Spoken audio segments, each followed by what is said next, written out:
بندہ مسلمان ہوتا ہے اندر منافقت گھس جاتی ہے، اور چونکہ منافق کو سمجھانے کا حکم ہے اس لیے ہم اسے سمجھاتے رہتے ہیں۔ جس کافر کے دل پہ مہر لگ جائے اس کو تو سمجھانے کا فائدہ نہیں، لیکن منافق کو بھی سمجھانے کا موقع ہوتا ہے۔ اس سمجھانے کا معاملہ ذرا دیکھیے گا۔ یہ میں قرآن مجید کو تو اب میں نے ایک طرف رکھ دیا ہے، یہاں پر ایک عبارت آپ کے سامنے پڑھنے لگا ہوں۔ یہ عبارت جو ہے یہ کسی کے کہے ہوئے لفظ ہیں جو میں نے لکھے ہیں اور میں آپ کو سنانا چاہتا ہوں، تاکہ آپ کو اندازہ ہو کہ ہم مسلمانوں کے اندر منافق جو گھس کے آتے ہیں تو پھر کیا کیا ہوتا ہے، کہاں کہاں سے منافقت ظاہر ہوتی ہے، بغض ظاہر ہوتا ہے۔ ایک نام میں نے پچھلے دنوں لیا تھا، مرزا محمد علی۔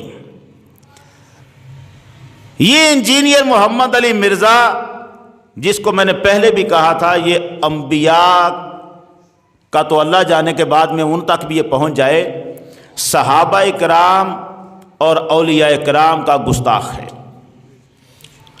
اس نے ایک روپ اپنایا ہوا ہے کہ میرا کسی فرقے سے تعلق کوئی نہیں، یہ کہہ کر لوگوں کو گمراہ کرتا ہے۔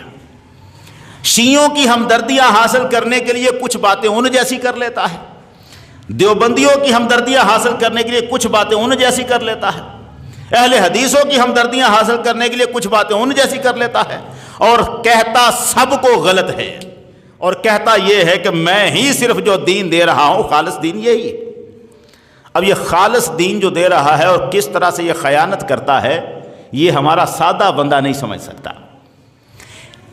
نبی اکرم صلی اللہ علیہ وآلہ وسلم خانہ کعبہ کے پاس نماز پڑھ رہے تھے، عقبہ بن ابی معیط نے اونٹ کی اوجڑی لا کے رکھ دی سرکار کے کندھوں مبارک پر، گردن مبارک پر۔ اس اوجڑی کو، اس کا وزن تھا، سرکار سجدے میں ہیں اور کافر پاس ہنس رہے ہیں، کہے لگا رہے ہیں، ایک دوسرے پہ گر رہے ہیں۔ کسی نے جا کے حضرت فاطمہ الزہرا رضی اللہ تعالیٰ عنہا کو بتایا۔ کون ہے، کس نے بتایا؟ کسی جگہ اس کا نام نہیں، کسی نے بتایا۔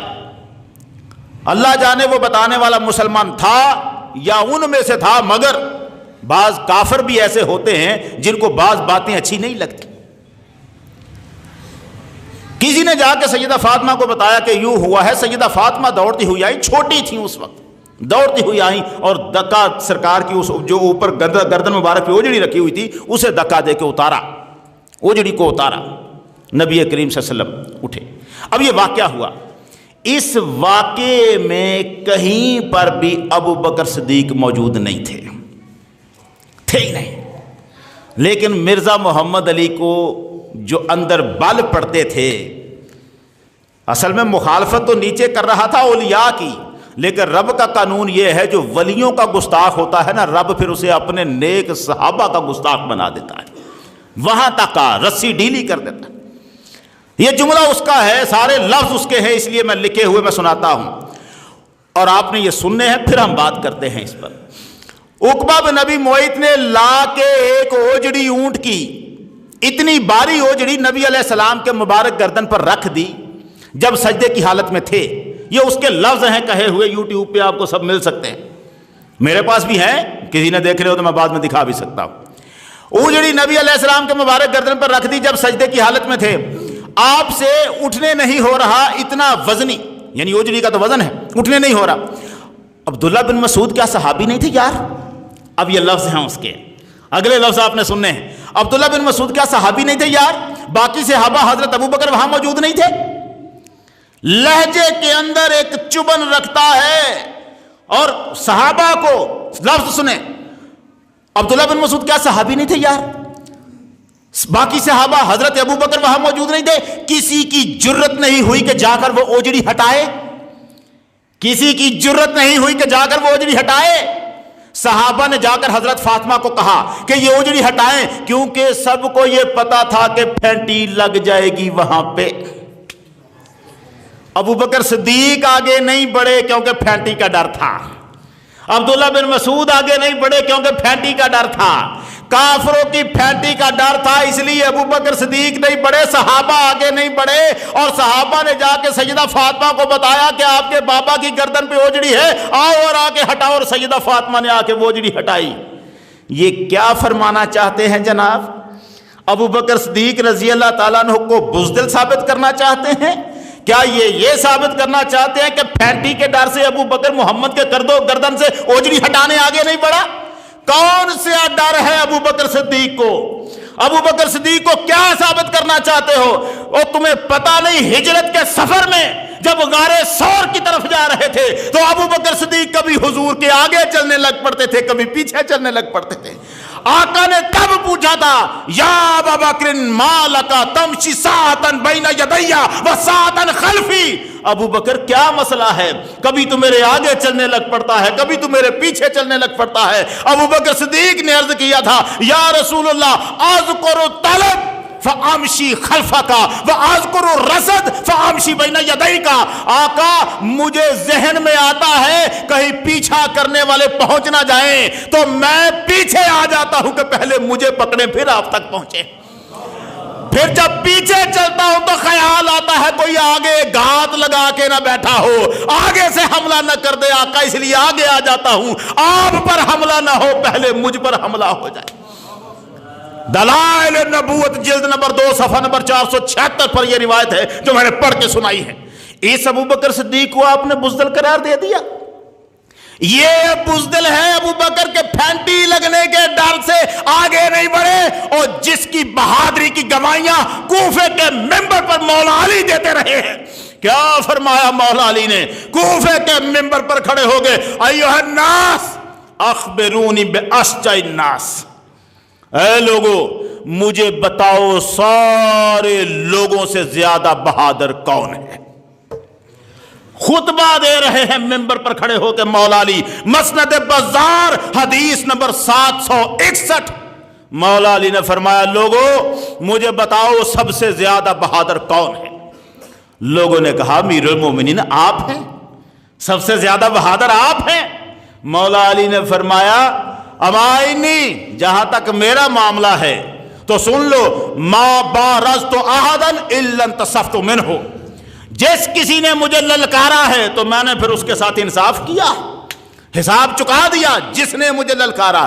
لیکن میں یہ نہیں پوچھ رہا، میں پوچھ رہا ہوں سب سے زیادہ بہادر کون ہے۔ اس کا مطلب کیا تھا؟ اس وقت آپ فرما رہے تھے میں بہادر ہوں، مگر میں پوچھتا ہوں سب سے زیادہ بہادر کون ہے۔ لوگوں نے عرض کیا کہ جناب ہم تو نہیں جانتے، پھر کون ہے آپ بتائیں۔ تو سرکار نے فرمایا ابو بکر، سب سے زیادہ بہادر ابو بکر ہے۔ اور اب بتا رہے ہیں کیسے؟ کہنے لگے بدر والی رات جب بدر میں ہم نے خیمہ بنایا تھا سرکار دو عالم کے لیے کہ یہاں بیٹھ کر آپ بدر کے میدان کی جنگ کو ملاحظہ فرمائیں گے، اس وقت ہم لوگوں نے آپس میں کہا من یکون ما رسول اللہ لیلا لئلا یہوی الیہ احد من المشرکین، کون ہے جو آج رات حضور کے پاس کھڑا ہو کے پہرا دے گا تاکہ کوئی مشرک یہاں آ نہ سکے، ادھر نہ آ سکے۔ صحابی تو کوئی بزدل نہیں تھا، مگر مولا علی کے لفظ یہ ہے، آپ نے فرمایا فواللہ ما دنا منہ احد الا ابو بکر، اس دن ہم میں سے کوئی آگے نہیں بڑھا سوائے ابو بکر کے۔ شاہرن بالسیف علی راس رسول اللہ لئلا یہوی الیہ احد من المشرکین، تلوار نکال کے سرکار کے سرہانے کھڑے ہو گئے، حضور کے سر اقدس کے پاس کھڑے ہو گئے، اب آئے کوئی کافر میں دیکھتا ہوں کیسے آتا ہے۔ حضرت علی فرماتے ہیں پھر جو کوئی مشرک بھی اس خیمے کی طرف آیا ہے ابو بکر نے بڑھ کے اس کو بگا دیا ہے، اس کا مقابلہ کیا ہے۔ اور اس کے بعد مولا علی نے فرمایا اتنا ہی نہیں، وَلَقَدْ رَأَيْتُ رسول اللہ صلی اللہ علیہ وسلم أَخَذَتْهُ قُرَيْشٍ، میں نے تو وہ وقت بھی لوگوں دیکھا تھا جب حضور نے اعلان نبوت کے بعد تبلیغ کی تو قریشی آپ کے دشمن ہو گئے اور جگہ جگہ قریشی آپ کو تنگ کرنے لگ پڑے، کبھی آپ کو اذیتیں پہنچاتے، کبھی آپ کو مارنے کے لیے دوڑتے۔ اس وقت میں نے دیکھا، حضرت علی فرماتے ہیں، اس وقت میں دیکھتا تھا کہ جب حضور کی طرف کافر بڑھتے تھے کہیں سے ابو بکر نکل کے آ جاتے تھے۔ ابو بکر یضرب ھذا ویجاء ھذا ویطلطل ھذا، کسی کو مار کے بگا رہے ہیں، کسی کو برا بلا کہہ کر بگا رہے ہیں، لوگوں کو ڈرا کے بگا رہے ہیں۔ رسول پر حملہ ہوتا تھا پیرا ابو بکر دیا کرتا تھا۔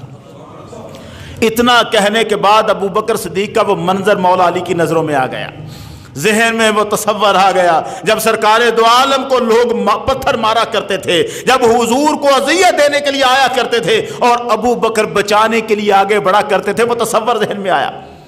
روایت کہتی ہے فرفع علی بردتن، حضرت علی کے کندھے پر چادر تھی، اتنے غمگین ہوئے چادر اتار کے نیچے رکھ دی اور رونا شروع کر دیا۔ فبکا، ابو بکر صدیق نے کہ وہ منظر جو ذہن میں آئے تو رونا شروع کر دیا۔ حتی ذلت لحیتہ، یہاں تک کہ حضرت علی کی داڑھی بھیگ گئی آنسوؤں سے، منبر پر کھڑے ہیں، خطبہ دے رہے ہیں، رونا شروع کر دیا اور رونے کے بعد کہنے لگے لوگوں مجھے بتاؤ، ایک وہ مومن ہے جس کا تذکرہ قرآن نے کیا ہے کہ آل فرعون میں ایک مومن تھا، جب فرعونی ظلم کرتے تھے حضرت موسیٰ پر، اس وقت وہ کھڑا ہو کے کہتا تھا اوہ لوگو تم ایسے بندے کو قتل کرتے ہو جو کہتا ہے کہ اللہ میرا رب ہے، نہ کرو۔ قرآن نے ایک مومن کی تعریف کی تھی، حضرت علی خطبہ دیتے ہوئے کہتے ہیں مجھے بتاؤ وہ مومن قرآن والا افضل ہے کہ ابو بکر صدیق افضل ہے؟ قرآن والا وہ مومن افضل ہے کہ ابو بکر صدیق افضل ہے؟ لوگ خاموش، خطبہ سنتے ہوئے لوگ خاموش ہیں۔ حضرت علی نے فرمایا انشدکم باللہ، اور میں کہتا ہوں اللہ کی قسم کھا کے مجھے بتاؤ ابو بکر افضل ہے کہ وہ مومن افضل ہے؟ اور میں تمہیں بتاتا ہوں، مولا علی فرماتے ہیں لَسَاعَةٌ مِّنْ أَبِي بَكْرٍ خَيْرٌ مِّنْ مِلْءِ الْأَرْضِ مِّن مُؤْمِنِ آلِ فرعون، آل فرعون کا وہ مومن جس کا ذکر قرآن نے کیا ہے اس کی نیکیوں سے ساری زمین بھر جائے، ابو بکر کے پاس چند لمحوں کے برابر بھی نہیں آ سکتی۔ اس کی ساری زندگی کی نیکیاں اتنی ہوں کہ زمین بھر جائے، ابو بکر کی ایک گھڑی کے برابر اس کی نیکیاں نہیں آ سکتی۔ وہ بندہ وہ تھا جو اپنے ایمان کو چھپاتا تھا، اور ابو بکر وہ ہے اعلن ایمانہ جو اپنے ایمان کے لوگوں میں تذکرے کر رہا ہے، ذکر کرتا ہے، اعلان کرتا ہے۔ یہ خبیث کہتا ہے ابو بکر پھینٹی لگنے کے ڈر سے آگے نہیں بڑھا، اور جب اسے پوچھا گیا کہ تو نے یہ کیا بکواس کی ہے تو اب کہتا ہے او جی میری زبان پھسل گئی ہے۔ تیری زبان نہیں پھسلی، تیرا ایمان پھسل گیا ہے، اس لیے تو یہاں تک بکواس کر رہا ہے۔ صدیق اکبر پتہ نہیں تو راضی کن کو کرنا چاہتا ہے، تیرے اندر کی منافقت یہ بول بول کر کہہ رہی ہے۔ او ابو بکر صدیق کی بہادری کی داستانیں تو کائنات سن جانتی ہے، جس نے سب کچھ وارا ہے، نبی کے نام پر وارا ہے، اس کو تو کہہ رہا ہے وہ پھانٹی لگنے کے ڈر سے پیچھے ہٹ گئے۔ عبداللہ بن مسعود جو صحابی وہاں کھڑے تھے، 20 سال کے قریب ان کی عمر تھی، کہیں ابو بکر وقوع میں موجود نہیں، اور 20 سال کے قریب ان کی عمر ہے۔ میں ذرا آپ کی خدمت میں یہ تھوڑا سا عرض کرنا چاہتا ہوں، آخر یہ بھی تو صحابی تھے، ان کو بھی تو اس نے ہٹ کیا ہے۔ کیا عبداللہ بن مسعود صحابی نہیں تھے؟ ان کو بھی، اس کو پتہ نہیں ہے عبداللہ بن مسعود کا حلیہ کیا ہے۔ مسند احمد بن حنبل میں 3691 نمبر حدیث ہے، جہاں لکھا ہے 20 سال کا یہ نوجوان جس کی عمر 20 سے 21 سال کے قریب رہی ہوگی اس وقت اس کی ٹانگیں اتنی پتلی تھیں کہ اگر کپڑا کبھی ہٹ جاتا تھا تو اس کی پتلی ٹانگوں کو دیکھ کر صحابہ ہنس پڑا کرتے تھے۔ یار جس کی اتنی پتلی ٹانگیں ہوں کہ دیکھنے والا ہنس پڑے، یہاں تک کہ سرکار نے فرمایا مسواک اتارو، ایک درخت پر چڑھے۔ عبداللہ بن مسعود ایک وقت درخت پر چڑھے مسواک اتارنے کے لیے، ذرا ہوا چلی تو کپڑا ٹانگوں سے ہٹ گیا، پتلی ٹانگیں تھی اتنی، صحابہ دیکھ کر ہنسنے لگ پڑے۔ سرکار نے پوچھا مما تضحکون، کس لیے ہنس رہے ہو؟ انہوں نے کہا حضور لدکات ساقی ہے، اس کی ٹانگیں دیکھے کتنی پتلی پتلی ہیں، اس کی پتلی پتلی ٹانگوں کو دیکھ کر ہم ہنس رہے ہیں۔ سرکار نے فرمایا ٹانگیں تجھے پتلی نظر آ رہی ہیں، اللہ کے ترازو میں احد پہاڑ سے زیادہ وزنی ہیں یہ ٹانگیں، احد پہاڑ سے زیادہ وزنی ہے یہ پتلی ٹانگیں۔ اور جس کی پتلی ٹانگوں کو دیکھ کر لوگ ہنسا کرتے تھے، وہ عبداللہ بن مسعود وہاں کھڑے ہیں، وہ کیا کہتے ہیں؟ وہ کہتے ہیں میں کھڑا تھا، میں دیکھ رہا تھا کہ انہوں نے ان کا بڑا بدبخت عقبہ بن ابی معیط اٹھا اور اس کو لا کر دونوں کندھوں کے بیچ میں پیٹھ پر رکھ دیا۔ عبداللہ بن مسعود نے کہا میں یہ دیکھ رہا تھا لیکن کچھ کر نہیں سکتا تھا، کاش میرا کچھ زور ہوتا، کاش۔ وہ تو کمزور اتنے تھے اور ابھی اسلام لائے تھے، اسلام لانے سے پہلے اسی عقبہ بن ابی معیط کی بکریاں چرایا کرتے تھے، ان کا قبیلہ بھی کمزور، ان کا گھر بھی کمزور، اسلام لائے اور آگے یہ واقعہ دیکھنے کو مل گیا۔ اس وقت میں تو سارے لوگوں پر صرف ظلم ہوا کرتے تھے، کوئی تھا جو آگے بڑھ کر لوگوں کے ہاتھ روکتا تھا۔ ہاتھ روکنے میں جو نام ابو بکر کا ہے وہ تو کسی کا کمال ہی نہیں تھا۔ آگے بڑھے، انہوں نے کہا کاش میرا کچھ زور ہوتا تو میں بتلاتا۔ اچھا، وہ ہنسنے لگے، خوشی کے مارے ایک پر ایک گرنے لگے۔ کون؟ کافر، ایک دوسرے پر گر رہے ہیں، ٹھٹھا کر رہے ہیں، دیکھو ہم نے اس کے اوپر رکھ دی اوجڑی، گرنے لگے۔ حضرت سجدے ہی میں پڑے رہے، اپنا سر نہیں اٹھایا، یہاں تک کہ حضرت فاطمہ آئی اور آپ کی پیٹھ پر سے اس کو اٹھا کر پھینک دیا۔ تب آپ صلی اللہ علیہ وسلم نے سر اٹھایا اور دعا کی، یا اللہ قریش سے سمجھ لے، قریش سے سمجھ لے۔ 3 بار یہ فرمایا۔ جب آپ نے ان کے لیے بد دعا کی تو ان پر گراں گزرا، وہ کہنے لگے محمد نے ہمارے لیے بد دعا کر دی۔ ابن مسعود نے کہا وہ سمجھتے تھے کہ اس شہر میں دعا قبول ہوتی ہے، یعنی مکہ میں دعا کسی کے خلاف بھی مانگی جائے تو قبول ہوتی ہے۔ محمد نے ہمارے خلاف بد دعا کر دی ہے، چونکہ مکہ میں کی ہے اس لیے قبول ہوگی۔ یہ نہیں جانتے تھے محمد وہ ہے جس کی زبان سے جو نکلے عرش پر کبھی انکار ہی نہیں ہوا، اس کا دعا قبول ہوتی ہے۔ پھر آپ نے نام لے کر فرمایا اللہ ابو جہل سے سمجھ لے، اور عتبہ بن ربیعہ اور شیبہ بن ربیعہ اور ولید بن عتبہ اور امیہ بن خلف اور عقبہ بن ابی معیط سے سمجھ لے، اور عامر بن میمون نے 7ویں شخص کا بھی نام لیا۔ ابن مسعود کہتے ہیں قسم اس کی جس کے ہاتھ میں میری جان ہے، میں نے ان لوگوں کو دیکھا جن کا حضرت نے نام لیا تھا بدر کے کنویں میں مرے ہوئے پڑے ہوئے تھے، جس کے بارے میں سرکار نے اس پوری حدیث میں ابو بکر کہاں ہے؟ ابو بکر صدیق تو کہیں پر بھی نہیں ہے، اور ظالم نے ابو بکر صدیق کا نام لے کر کیا جملہ بولتا ہے کہ وہاں باقی صحابہ کو بھی اس میں یک قلم، یہ انداز ہے۔ اور ہمارے لوگ سادہ یہ سمجھتے ہیں کہ حدیث سامنے رکھی ہوئی ہے، وہ بھی اسے ایک کرنل نے کہا، کرنل نے فون کر کے کہا یہ کیا کہہ رہے ہو ابو بکر صدیق کے بارے میں؟ تب کہتا ہے کہ ہاں مجھ سے میری زبان پھسل گئی ہے۔ تیری زبان پھسل جائے تو معافی تو مانگ، معذرت تو کر، رجوع تو کر، کہہ تو صحیح اتنا کہ مجھ سے غلطی ہوئی ہے، میں اللہ سے معافی مانگتا ہوں۔ معافی مانگنے کی بات نہیں ہے، بس میری زبان پھسل گئی ہے، وہ ہو گیا ہے۔ وہ دیکھے نا کہ میں ابو بکر کی شانیں بھی بیان کرتا ہوں، تو ابو بکر کی شانیں تو منافق عبداللہ بن ابی بھی بیان کر رہا ہے۔ عبداللہ بن ابی نے کیا کہا ہے کھڑے ہو کر؟ یہی تو نعرے لگائے ہیں، مرحبا بالصدیق سید بنی تمیم شیخ الاسلام ثانی رسول اللہ فی الغار۔ یہ تعریفیں ابو بکر کی عبداللہ بن ابی کر رہا ہے، منافقوں کا سردار کر رہا ہے۔ اب ہم تعریفوں کو دیکھیں یا تیری گستاخیوں کو دیکھیں؟